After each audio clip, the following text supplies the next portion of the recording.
Urdu teacher کے معزز سامعین، السلام علیکم۔ آج کی ویڈیو میں ہم بات کریں گے ضرب المثل کے حوالے سے۔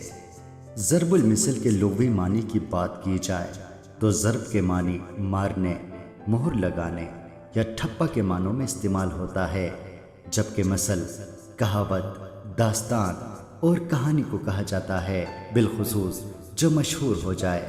لہٰذا ضرب المثل اس مستند بات، تجربے یا کہانی کو کہا جاتا ہے جو زمانے کے لیے مثال بن جائے۔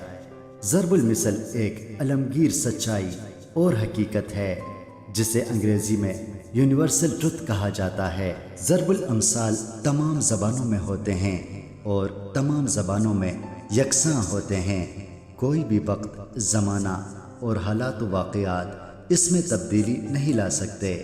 مثال کے طور پر، اتفاق میں برکت ہے، جیسا کرو گے ویسا بھرو گے، لالچ بری بلا ہے، سورج مشرق سے نکلتا ہے۔ کہاوت اور ضرب المثل کا استعمال بالعموم ایک ہی معنوں میں ہوتا ہے۔ بزرگوں کے تجربات اور عالمگیر حقیقت کو اکثر ایک خیال کیا جاتا ہے۔